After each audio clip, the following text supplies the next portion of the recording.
저는 오늘 제 인생을 바꾼 말씀을 나눌 겁니다. 오늘 나눌 말씀은 그 어떤 말씀보다 저에게 굉장히 소중한 말씀입니다. 그래서 오늘 저는 여러분이 오늘 전하는 말씀에 꼭 집중하셨으면 좋겠습니다. 다른 어떤 시간보다도 더 귀를 기울여 주셨으면 좋겠습니다. 왜냐하면 이 말씀은 저의 인생을 변화시켰을 뿐만 아니라 여러분의 인생도 변화시킬 것이기 때문에 그렇습니다. 이 말씀을 이해하기만 하면 여러분의 인생도 반드시 변화가 될 겁니다. 우리의 인생은 이 말씀을 얼마나 잘 이해하느냐에 따라서 변하게 될 겁니다. 왜냐하면 오늘 전하는 이 말씀 본문 때문에 수많은 사람이 예수를 믿었고 구원을 얻었고, 수많은 사람이 자신의 삶을 예수 그리스도께 헌신했고, 수많은 사람이 순교하기까지 예수를 믿게 되는 이 원동력이 되는 말씀이 바로 오늘 말씀입니다. 왜 그렇습니까? 오늘 우리가 나눌 말씀은 바로 복음이기 때문에 그렇습니다. 복음이 무엇인가? 복음의 본질에 대해서 나눌 겁니다. 복음이 우리의 가슴속에 심겨지면 우리는 전혀 다른 인생을 살게 될 겁니다. 그리고 오늘 우리가 복음을 나누기 전에 우리가 알아가야 될 것은 무엇이냐면 바울이 지금까지 로마서에서 기록한 내용들을 우리가 다시 기억을 해야 됩니다. 바울이 지금까지 우리에게 전한 그 로마서를 통해서 한 말씀이 무엇이냐면 간단하게 요약하면 좌절하라는 겁니다. 포기하라는 겁니다. 너가 하나님께 갈 수 있는 방법은 전혀 없다는 겁니다.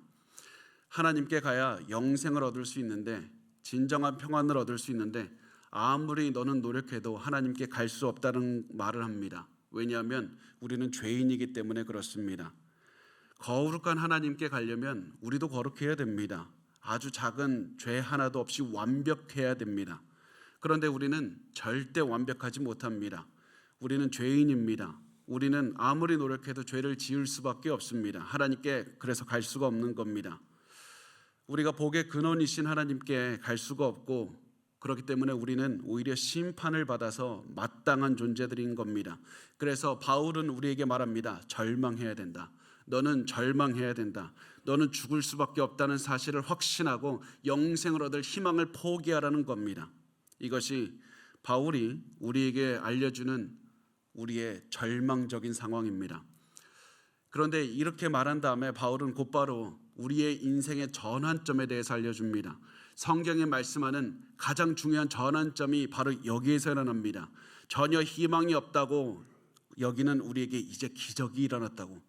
기적이 일어났다고. 너희가 죽을 수밖에 없는 너희에게 기적이 일어나서 인생의 전환점이 이루어졌고 희망이 생겼다라고 기뻐하며 바울이 소리치고 있는 그 말씀이 바로 로마서 3장 21절 말씀입니다. 우리 그 말씀을 같이 읽도록 하겠습니다. 시작.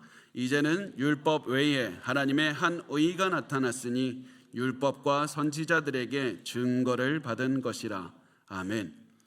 여기서 보면 원어 성경, 헬라어 성경에 보면 이 말씀이 눈이 대라고 시작을 합니다. 이 말씀을 있는 그대로 번역하면 그러나 이제가 됩니다. 한글 성경에서는 이제는이라고만 썼지만 원어 그대로 보면 그러나 이제가 맞습니다. 그래서 지금 바울이 지금까지와 나온 내용과는 정반대의 얘기를 하고 있다는 것을 알려주는 겁니다. 가장 큰 전환점이 일어났다고 하는 것을 밝혀주는 겁니다. 지금까지 희망이 없던 너희에게 이제부터 인생의 희망이 생겼다라고 말을 하는 겁니다. 그러나 이제를 통해서 지금 모든 것이 변했다라고 말을 하는 겁니다. 우리가 다 죽게 되었다. 그러나 이제 하나님께서 새 일을 행하셨다. 그러나 이제 새로운 시대가 시작되었다. 우리가 지금까지는 희망이 없었지만 이제 희망을 품을 수 있게 되었다는 겁니다. 이것이 놀라운 소식입니다. 희망을 가질 수 없었던 우리에게 하나님이 희망을 주셨다. 너의 노력으로 아무것도 할 수 없었지만 우리의 이 힘으로는 아무것도 할 수 없었던 우리에게 인생의 전환점을 하나님이 마련해 주셨다라는 겁니다. 그리고 그 하나님께서 우리를 위해서 어떤 일을 하셨습니까? 그것을 이렇게 말합니다. 율법 외에 하나님의 의가 나타났다. 율법 외에 하나님의 의가 나타났다고 말씀을 합니다. 지금까지는 율법을 다 지켜야만 하나님께 갈 수 있었습니다. 완벽하게 살았어야만 됐습니다. 그래야 하나님께 가서 영생을 얻을 수가 있는 겁니다. 그런데 이제는 율법 외에 율법을 지키지 않아도 완벽한 인생 살지 않아도 하나님께 갈 수가 있게 되었다는 겁니다. 우리 같은 죄인도 하나님께 갈 수가 있게 되었다는 겁니다. 이게 얼마나 놀랍고 기쁜 소식입니까? 율법을 어기고 죄를 짓고 그렇게 살았음에도 불구하고 우리가 의롭게 살 수 있는 그런 길이 열린 겁니다. 우리가 의롭게 될 수 있는 길이 무엇입니까? 그것이 바로 복음입니다. 하나님께서 우리를 위해서 하나님께 갈 수 있는 길을 열어주신 것, 그것이 복음인 겁니다. 이때 우리가 반드시 질문해야 되는 것이 있습니다. 왜입니까? 왜? 하나님 갑자기 왜 이런 길을 만드셔서 나를 구원하십니까? 하나님 왜 내가 구원받도록 하나님께 왜 나를 부르십니까? 나의 어떤 점이 마음에 드십니까? 내가 아름답습니까? 내가 하나님께 무엇을 했기에 하나님 나에게 빚졌습니까? 나를 왜 구원해 주십니까? 이 질문에 우리가 내릴 수밖에 없는 결론은 하나님의 은혜밖에 없다는 겁니다. 너는 저주받아 마땅한 존재다. 그러나 하나님은 은혜가 넘치는 분이기 때문에 그러나 이제 새로운 길을 열어서 너를 구원해 주시는 것이다. 너를 구원해 주시는 유일한 이유는 하나님이 은혜로운 분이라는 사실입니다. 그래서 성경은 계속 강조합니다. 은혜를 기억해야 된다. 이 복음은 단순한 복음이 아니라 은혜의 복음이다. 하나님의 은혜가 가득 찬 복음이다. 이 은혜가 너를 살렸다라는 것을 기억하라. 여러분, 이 은혜를 체험해 보신 적이 있습니까? 은혜의 깊이를 아신 적이 있습니까? 여러분, 은혜를 머리로만 알고 있지는 않습니까? 은혜를 가슴으로 아신 적이 있습니까? 몸으로 체험해 보신 적이 있습니까? 여러분, 은혜를 오감으로 체험하셔야만 됩니다. 그렇게 알아야만 됩니다. 여러분의 삶을 통해서 은혜를 체험하셔야만 됩니다. 왜냐하면 하나님의 은혜를 머리로만 아는 것, 지식으로만 아는 것은 우리에게 아무런 도움이 되지 않습니다. 지금까지 살았던 수많은 사람이 하나님의 은혜를 머리로 알고 지옥으로 갔습니다. 하나님의 은혜를 내 마음으로 알아야 되고 믿음으로 알아야 되고 은혜를 내 가슴의 감동으로 알아야 됩니다. 내 몸으로 체험해야 됩니다. 그래야 구원을 얻게 되는 은혜가 되는 겁니다. 하나님의 은혜를 믿는 믿음이 있어야 하나님이 주시는 영생을 얻을 수가 있는 겁니다. 여러분, 저는 오늘 사실 결단하는 마음으로 이 자리에 왔습니다. 하나님, 오늘 제가 복음에 대해서 설교합니다. 이 설교를 듣고 이 자리에 있는 분들의 인생이 변하게 해달라는 그런 기도하면서 이 자리에 왔습니다. 여러분들이 복음을 받아들일 수 있도록 간청하기 위해서 이 자리에 왔습니다. 복음을 더 깨달아서 여러분의 삶이 변하게 하기 위해서 이 자리에 왔습니다. 그래서 여러분 반드시 들어주셨으면 좋겠습니다. 제가 이렇게까지 말씀을 드리고 또 드리는 이유는 은혜의 깊이, 은혜가 주는 능력, 이것을 제가 몸으로 체험했기 때문에 그렇습니다. 나 같은 죄인 용서해 주시고 구원해 주신 그 은혜가 얼마나 깊은지를 알기 때문에 그렇습니다. 그리고 그 은혜를 체험한 다음에 저의 인생이 바뀌고 또 저의 인생뿐만 아니라 수많은 사람들이 인생이 바뀌어서 그들이 목숨까지 하나님을 위해서 바치도록 순종하게 했던 그 은혜의 깊이를 너무나도 많은 사람들에게 받기 때문에 그렇습니다. 그 은혜가 가득한 하나님의 복음을 여러분이 지금 체험하셔야만 됩니다.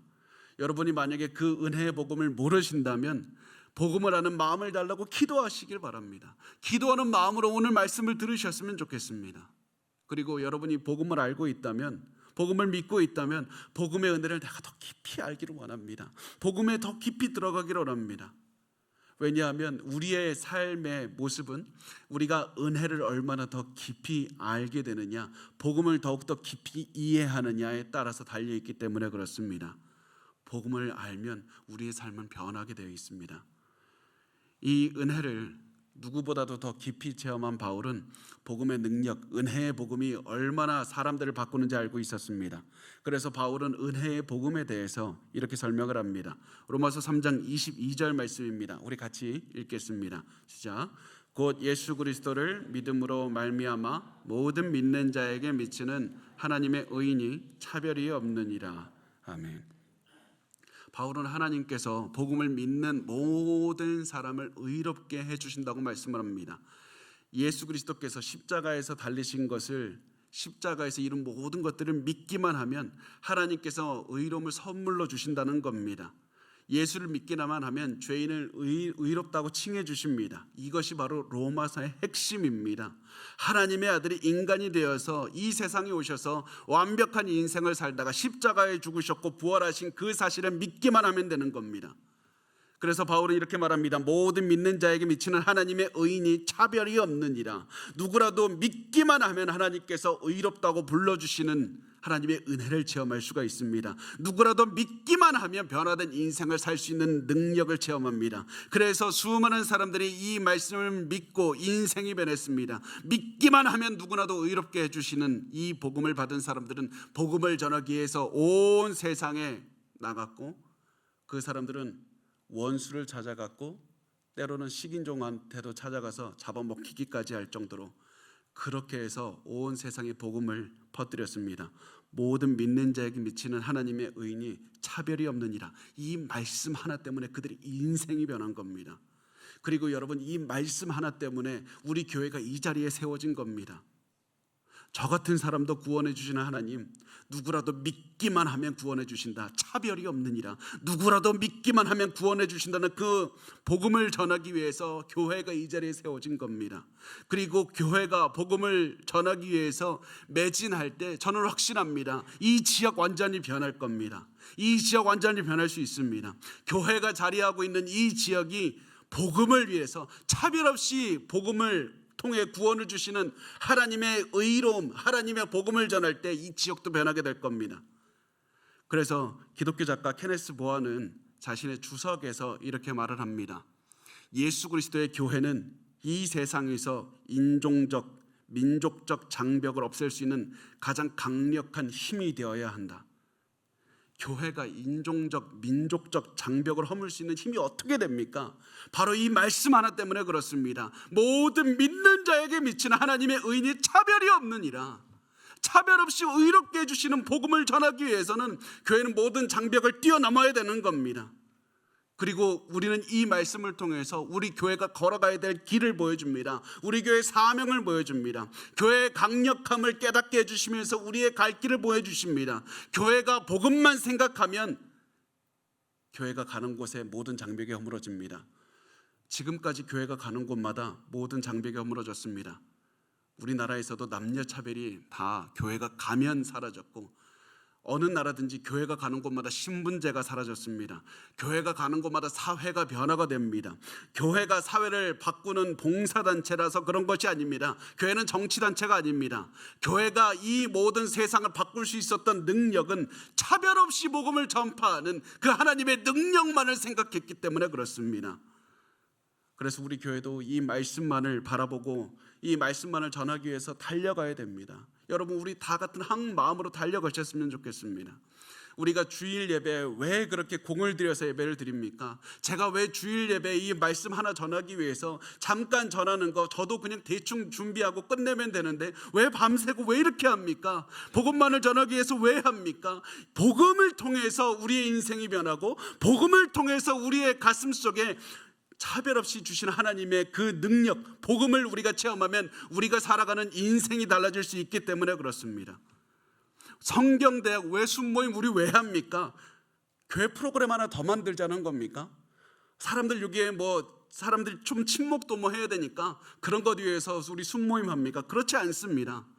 성경대학, 성경을 알아야 복음을 전할 수 있기 때문에 그렇고, 순모임도 그리스도인들의 공동체가 세워져 있지 않으면 세상을 우리가 말씀대로 살아가지 못하고 하나님의 말씀을 전할 수 없기 때문에 그렇습니다. 그래서 우리가 계속해서 이 사명 감당하기 위해서 달려가는 겁니다. 저는 여러분 모두 이 비전을 향해서 달려갔으면 좋겠습니다. 우리가 복음을 전하기 때문에, 우리 교회가 복음만을 생각하기 때문에 이 지역에 있는 어떠한 장벽도 무너질 것이고 복음의 능력만이 드러날 것이고 모든 사람이 예수 그리스도의 영광을 바라보게 되리라고 저는 확신합니다. 그리고 이 말씀은 우리 교회 전체에 주시는 말씀일 뿐만 아니라 여러분 개개인에게도 주시는 말씀이어야만 됩니다. 여러분에게도 사명을 주시고 여러분의 인생을 오늘 바꿔가야 되는 말씀이 됩니다. 오늘 여러분이 여러분을 괴롭히는 사람, 원수를 찾아가야 되는 이유가 어디에 있습니까? 모든 믿는 자에게 미치는 하나님의 의인이 차별이 없느니라. 이 말씀 때문이어야만 됩니다. 나를 힘들게 하는 원수라 할지라도 저 사람도 차별 없이 예수를 믿기만 하면 구원을 얻을 수 있다. 하나님께서 저 사람 의롭다라고 칭해 주실 것이다. 저 사람의 인생이 변하게 될 것이다. 그래서 우리는 가는 곳마다 선포해야 되는 겁니다. 누구라도 오라. 누구라도 예수 그리스도를 믿기만 하라. 강도질을 했던 자이든 지금까지 몸을 팔던 자이든 예수 그리스도를 믿기만 하면 하나님께서 의롭다고 칭해 주시고 영생을 선물로 주실 것이다. 누구라도 오라. 여러분, 이것이 우리가 죽을 때까지 외쳐야 되는 그런 말씀이고 여러분의 몸을 통해서 살아내야 되는 인생입니다. 누구라도 오라. 차별 없이 주시는 하나님의 능력을 체험하라.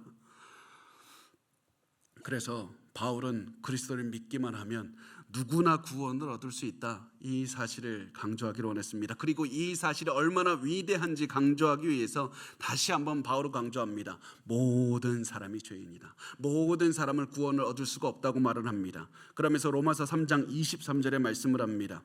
모든 사람이 죄를 범하였음에 하나님의 영광에 이르지 못하더니, 모든 사람은 죄인이기 때문에 거룩하신 하나님 곁으로 갈 수가 없다는 겁니다. 죄 때문에 구원을 받을 수가 없다는 겁니다. 이 말은 평생 사기를 친 자나 평생 폭행을 일삼은 자나 우리나 동일하다는 겁니다. 동일하게 예수 그리스도가 필요한 사람들입니다. 평생 최선을 다한 사람이나 평생 악하게 산 사람이나 구원을 얻기 위해서는 그리스도가 필요하다는 사실에 다름이 없다는 겁니다. 그리고 많은 사람들이 여기에서 분노합니다. 내가 완벽하지 못하는 것 인정합니다. 그렇지만 나 강도보다 잘 살았습니다. 나 사기꾼보다는 잘 살았습니다. 평생 부인을 때리면서 산 사람보다 나 잘 살았습니다. 그런데 어떻게 그런 사람들하고 나하고 동일선상에서 예수가 필요하다 이렇게 말을 합니까? 나 그래도 저 사람보다는 좀 나으니까 날 좀 잘 대우해 줘야 되는 것 아닙니까? 절대 그렇지 않습니다. 우리가 다른 사람보다 조금 더 잘 살았을 수 있습니다. 조금 더 괜찮게 살았을 수 있습니다. 그렇지만 우리는 아무리 작은 죄를 지어도 하나님 앞에 갈 수 없는 동일한 죄인이라는 사실인 겁니다. 모든 죄인, 아무리 작은 죄가 하나 있다 할지라도 그 죄인은 구원을 얻을 수가 없고, 그렇기 때문에 예수 그리스도를 믿는 믿음이 있어야지 구원을 얻는다는 사실입니다. 남자나 여자나 어른이나 아이나 감옥에 있거나 평생 봉사를 했던 사람이거나 예수를 믿어야 구원을 얻는다는 사실에는 변함이 없습니다. 복음을 믿기만 하면 믿는 사람에게 공짜로 그 복음을 주시는 겁니다. 우리는 공짜로 하나님의 복음을 얻습니다. 구원을 얻습니다. 그런데 그 복음을 주시는 하나님에게는 공짜가 아닙니다. 하나님은 값을 지불하셨습니다. 그리고 엄청난 값을 지불하셨습니다. 그것이 로마서 3장 24절에 나옵니다. 그리스도 예수 안에 있는 성령으로 말미암아 하나님의 은혜로 값없이 의롭다 하심을 얻은 자 되었느니라. 바울은 그리스도께서 우리를 속량하셨다고 말씀을 합니다. 속량이라는 말은 노예를 위해서 돈 지불하고 노예를 자유롭게 해주는 것을 속량이라고 합니다. 노예의 가족이나 친척이 와서 노예가 진 빚을 대신 갚아주고 노예 몸값을 대신 지불하고 노예를 자유롭게 해주는 겁니다. 이것이 속량이고 왜 속량이라고 쓰냐면 우리가 바로 이런 노예처럼 살았기 때문입니다. 우리도 죄를 지으면서 살았고 죽을 수밖에 없었습니다. 우리도 죄와 사망의 종노릇하면서 살 수밖에 없었습니다. 그런데 하나님께서 우리를 위해서 값을 지불하시고 우리를 죄와 사망에서 구원해 주셨습니다. 우리가 당해야 되는 죽음을 대신 당하고 우리를 살려주신 겁니다. 예수께서 우리가 당해야 되는 죽음을 대신 십자가에서 죽으시고 우리가 이제 예수를 믿기만 하면 구원을 얻을 수 있는 것, 심판을 받지 않아도 되게 하신 겁니다. 이것을 우리가 예수를 믿기만 하면 죄가 없다고 말씀해 주시고 의롭다라고 칭해 주시는 것, 이것을 신학적으로 어려운 말로 칭의라고 합니다. 칭의라는 말은 나의 법적인 상태가 변한 겁니다. 나를 유죄라고 판단해야 되는 재판장 하나님께서 너 죄 없다, 너 무죄다 이렇게 해주시면서 이제 너의 법적인 신분이 바뀌었고 너는 처음부터 죄가 없는 것처럼 내가 대해주겠다. 예수님처럼 대해주시는 것, 예수님을 나처럼 대해주시고 나를 예수님처럼 대해주시는 것, 이것이 놀라운 능력, 은혜가 일어난 겁니다. 그래서 이 놀라운 일이 일어나서 우리가 이제는 하나님께 갈 수가 있게 되었습니다. 의로운 자만이 갈 수 있는 하나님, 자유롭게 우리가 갈 수 있게 된 겁니다. 이 사실을 바울은 이렇게 설명을 합니다. 로마서 3장 25절 말씀 우리 같이 읽겠습니다. 시작. 이 예수를 하나님이 그의 피로써 믿음으로 말미암는 화목제물로 세우셨으니 이는 하나님께서 길이 참으시는 중에 전에 지은 죄를 간과하심으로 자기의 의로우심을 나타내려 하심이니. 아멘. 하나님께서 예수 그리스도를 화목제물로 세우셨다고 말씀을 합니다. 화목제물이라고 번역한 헬라어가 이 헬라어가 힐라스테리온이라는 이 단어입니다. 힐라스테리온이라는 좀 어려운 단어인데 이 단어가 어디에서 쓰였냐면 이 화목제물이라는 단어에서 힐라스테리온이라는 단어는 구약에서 속죄소라고 불리는 장소를 가리킬 때 썼습니다. 힐라스테리온은 속죄소입니다. 속죄소는 언약궤라는 곳이 있는데 하나님을 만나러 대제사장이 들어가는 지성소에 있는 언약궤 뚜껑을 속죄소라고 합니다. 그리고 이 언약궤의 뚜껑은 단순한 뚜껑이 아닙니다. 단순히 상자 뚜껑이 아닙니다. 이곳은 하나님의 보좌, 하나님께서 앉아서 온 우주를 다스리시는 보좌를 상징하는 것이고 하나님의 임재를 상징하는 것입니다. 그래서 이 언약궤의 뚜껑을 언제 구약 성경에 드러나냐면 우리가 볼 수 있는 것은 대제사장이 1년에 한 번 모든 백성의 죄를 이 용서받기 위해서 1년에 한 번 들어가는 겁니다. 그래서 이 언약궤 뚜껑에 짐승의 피를 뿌리는 것을 통해서 모든 백성들의 죄를 용서받는 겁니다. 이렇게 해서 하나님께서는 이렇게 이 대제사장이 이렇게 했을 때 사람들의 죄를 용서해 주셨고 하나님과 이스라엘의 관계가 회복되게 하셨습니다. 이 모든 것이 일어나는 곳을 힐라스테리온이라고 부르는데 지금 바울이 예수님이 힐라스테리온이다. 예수님이 속죄소가 되신다. 예수님이 우리의 속죄소가 되시고 예수님이 우리의 언약궤 뚜껑이 되신다. 이렇게 말씀을 하는 겁니다. 이게 도대체 무슨 말입니까? 예수님이 우리의 언약궤 뚜껑 속죄소가 된다는 말은 예수께서 십자가에서 흘리신 피가 속죄소에 뿌린 피와 같다는 겁니다. 속죄소에 피가 뿌려졌을 때 하나님께서 그 죄를 용서하시고 이스라엘 백성과 화목하게 해주셨듯이 예수 그리스도께서 십자가에서 피를 흘리셨기 때문에 우리가 하나님께 심판받지 않게 되고 하나님께 갈 수 있게 되었다. 예수를 통해 영생의 근원이신 하나님께 갈 수가 있게 되었다. 이것이 복음이라고 말씀을 하고 있습니다. 여러분, 이것이 바울이 전하는 기쁜 소식입니다. 예수께서 우리를 위해서 피를 흘리신 것이 너무나도 가슴 아픈, 너무나도 힘든 소식이지만 너무나도 기쁜 소식입니다. 그리고 우리가 기억해야 되는 것은 이 소식은 엄청난 고통의 소식이었습니다. 예수님께서는 엄청난 고통을 체험할 수밖에 없는 그런 시간이었습니다. 하나님의 아들이신 예수께서 친히 인간이 되셨을 뿐만 아니라 모든 고통을 당하셨다는 것, 그것은 엄청난 희생인 겁니다. 누구도 할 수 없는 희생인 겁니다. 게다가 그 예수님께서 희생을 하셨을 뿐만 아니라 예수님께 모든 인간이 당해야 되는 모든 진노를 쏟아부으신 분이 누구냐면 하나님 아버지였습니다.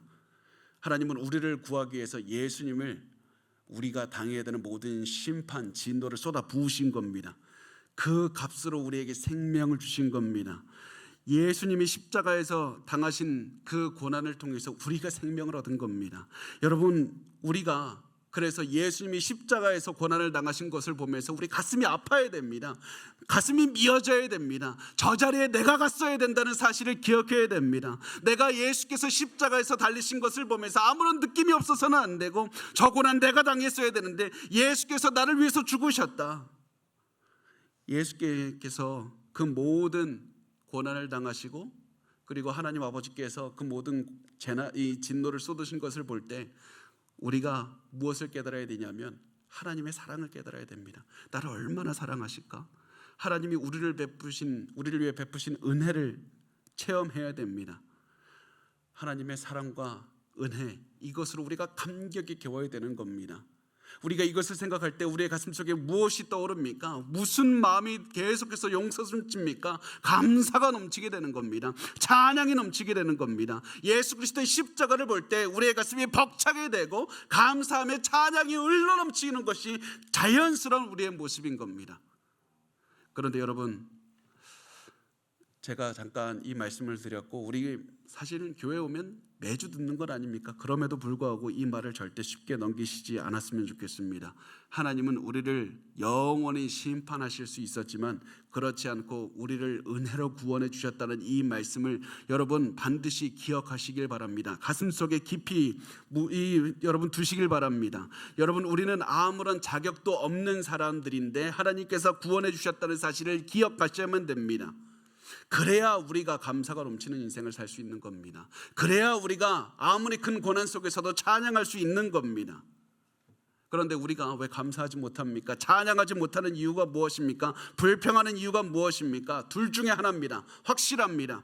구원받지 못했거나 아니면 그리스도의 위대한 은혜를 잊어버렸기 때문에 그렇습니다. 예수 그리스도를 믿고 지금 구원을 받으시든지 위대한 은혜의 감격을 지금 다시 한번 회복하셔야 됩니다. 여러분, 지금 복음을 생각할 때마다 감사하는 마음을 얻기 위해서 기도하셔야 됩니다. 복음을 생각할 때마다 놀라워해야 됩니다. 나를 구원하기 위해서 예수께서 죽으셨다는 그 사실을 바라보면서 감격해야 되고, 내가 그 예수를 바라보면서 기도와 찬양이 흘러넘쳐야만 되는 겁니다. 그러면서 우리가 이 생각이 들어야 됩니다. 왜 그렇게까지 하셨습니까? 그때 하나님께서는 우리에게 은혜라고 말씀을 할 겁니다. 그런데 사실 우리의 생각을 해보면 잘 이해가 안 가는 게 있습니다. 그냥 우리 하나님이니까 우리 그냥 구원해 주시면 안 됩니까? 죄가 있어도 그냥 없는 셈 치고 그냥 구해 주시면 안 됩니까? 그냥 죄 있다고 해도 그냥 눈 감아 주시면 아무도 뭐라고 안 할 텐데 왜 그러십니까? 하나님은 절대 그럴 수가 없었습니다. 하나님은 정의로우신 분이기 때문에 그렇습니다. 정의롭다는 것은 불의할 수 없다는 것이고, 죄가 있으면 처벌하셔야만 된다는 사실입니다. 죄인이 있으면 처벌하는 것이 하나님의 성품입니다. 그래서 우리를 그냥 죄가 있다고 해서 눈 감아줄 수 없었고 반드시 처벌했어야만 됐습니다. 그런데 하나님께서는 우리를 처벌하는 대신에 아무런 죄가 없는 예수를 대신 처벌하고 우리를 사랑으로 구하시기를 원하셨던 겁니다. 그래서 우리가 예수 그리스도를 처벌하시고 우리를 구원하신 것을 보면 하나님께서 정의와 사랑을 다 지키셨다는 것을 볼 수가 있습니다. 하나님의 속성이신 정의와 사랑을 우리를 구원해 주신 것을 통해서 완벽하게 드러내신 겁니다. 이것이 놀라운 사랑이고 이것이 복음의 놀라운 능력입니다. 여러분은 그런 사랑을 받고 살아온 사람들인 겁니다.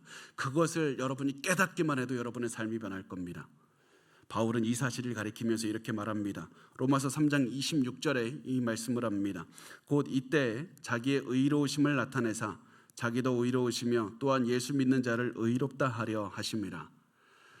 예수님은 모든 율법을 지키셨기 때문에 완벽한 희생제물이 될 수가 있었습니다. 완벽한 인생을 사셨고 완벽하게 죄가 없으셨기 때문에 죄인들을 대신해서 죽어주실 수가 있었습니다.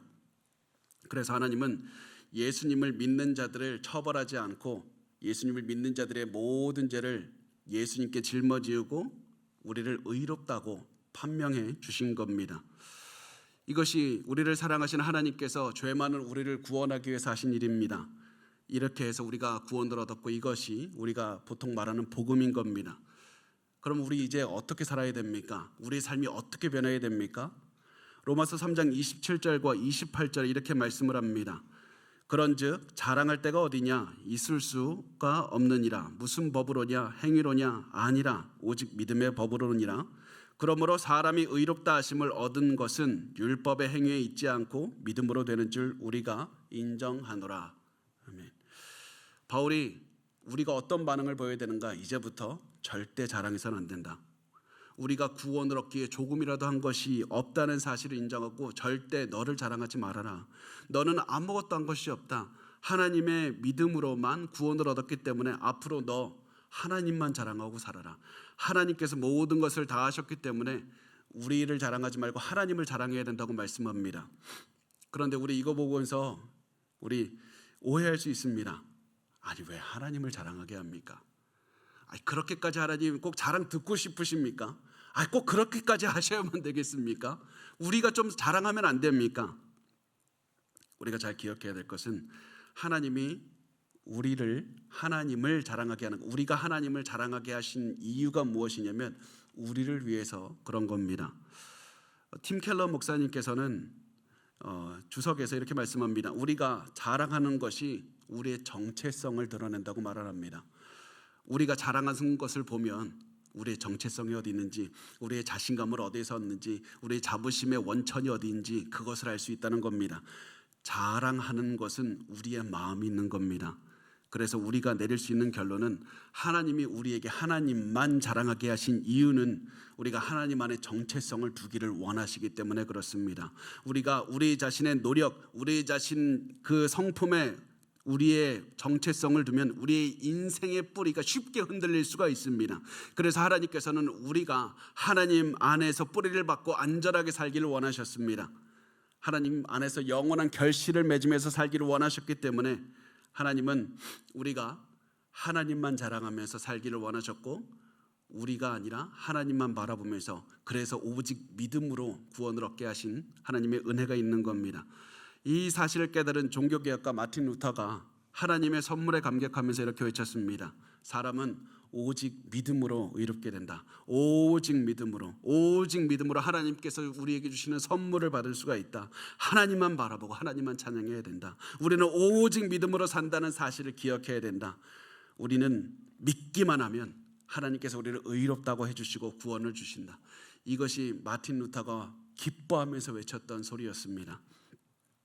바울은 이 사실을 다시 한번 강조하면서 유대인들에게 말을 합니다. 유대인이나 이방인이나 믿기만 하면 구원을 얻는다.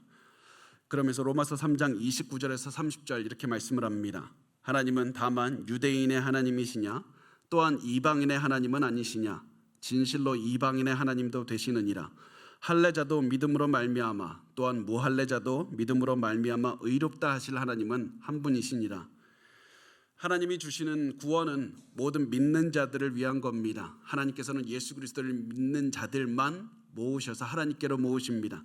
누구나 예수를 믿고 구원 얻을 수 있도록 예수 그리스도에 대한 믿음을 가진 자들을 모아서 하나님과 함께하게 하시는 겁니다. 마지막으로 이 말을 듣고 유대인들이 질문할 수가 있었습니다.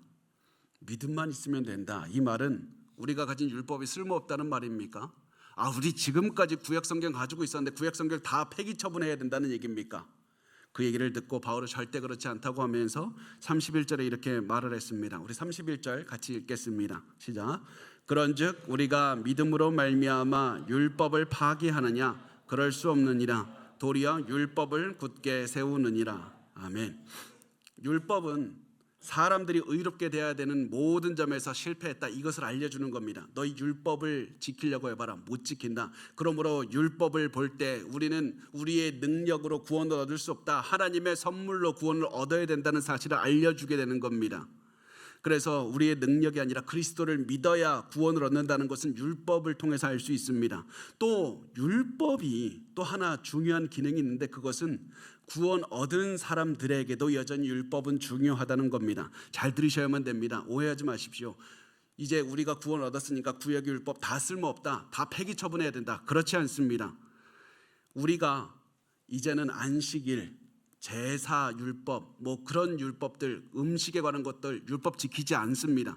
그렇지만 하나님의 속성에 관련된 율법, 하나님의 도덕적인 것, 이런 율법은 지켜야 됩니다.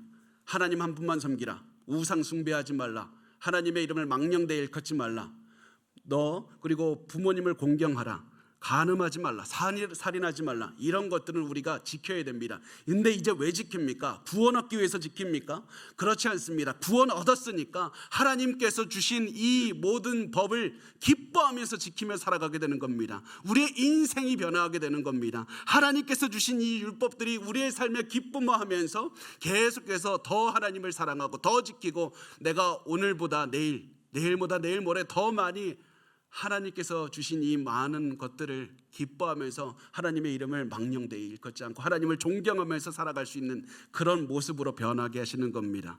그렇게 해서 하나님은 구원받은 자가 하나님의 뜻대로 경건하게 살게 하시는 겁니다. 제가 마지막으로 이야기 하나만 하고 끝내도록 하겠습니다. 제가 오늘 말씀을 준비하면서 어떤 마음으로 준비를 했다는 것을 얘기를 할 수 있을까? 제가 전도사 시절이었습니다. 그때 우리 초동부를 제가 담당하고 있었는데 그때 제가 굉장히 바빴고 몸도 너무 좀 아팠습니다. 그런데다가 삶이 너무 힘들고 막 여러 가지 일들이 막 겹쳐서 왔습니다. 그래서 제가 다음 날 어린이 이제 예배 준비를 해야 되는데 하기가 너무 귀찮았습니다. 어린애들이니까 대충 해도 되겠지. 제가 그런 마음으로 대충 준비하고 이렇게 갔는데 주일에서 설교 대충 끝내고 율동도 저희 그때 율동도 했습니다. 지금도 하라고 못 하는데 율동도 하고 그리고서 끝냈는데 다 끝나고 나서 한 아이가 그 당시에 저를 굉장히 좋아하는 아이가 있었는데 그 아이가 저를 바라보면서 저 전도사님 닮고 싶다고 그렇게 얘기를 했는데 너무 제가 마음이 아파서 그래서 집으로서 오면서 제가 이런 마음으로 하면서 회개하면서 내가 이렇게 솔직히 이렇게 말했습니다. 내가 쪽팔리게 살지 말자. 성도들 앞에서 부끄럽게 살지 말자. 절대 그렇게 살지 말자. 저 눈빛을 반드시 기억하고 내가 반드시 성도들 앞에 내가 그런 얼굴로 다음 그런 인생 살지 않겠다. 제가 오늘 이 자리에 쓴 게 그런 마음입니다. 오늘 복음 전할 때 제가 뭐 능력이 없습니다. 제가 무슨 말을 한다고 해서 여러분의 인생이 바뀔 수 있겠습니까? 제가 할 수 있는 전부는 하나님께서 제 인생을 변화시켜 주셨고 하나님을 사랑하게 해주셨고 분명히 저 죄도 많이 짓고 부족한 인생이지만 하나님을 사랑하는 마음으로 복음이 저의 인생을 변화시켰고 그 마음으로 여러분의 인생도 변화시킬 수 있다. 이 마음으로 복음을 준비하면서 이 자리에 왔습니다. 여러분 그래서 여러분 이 자리에서 반드시 꼭 기억하셨으면 좋겠습니다. 복음을 믿으면 내 인생이 변할 수 있습니다. 복음을 믿으면 내 인생이 변할 뿐만 아니라 복음이 더 깊게 이해되면 이해될수록 여러분의 삶은 더욱더 깊어지고 능력 있어지고 위대한 삶을 살 수 있을 겁니다. 그래서 여러분 너무나도 자주 들어서 평범하게 되어버렸지만 이제는 평범하게 되어서는 안 되는 복음 여러분의 가슴 속에 깊이 담게 해달라고 기도하시고 복음을 통해서 여러분의 삶이 변하게 해달라고 꼭 기도하셨으면 좋겠습니다.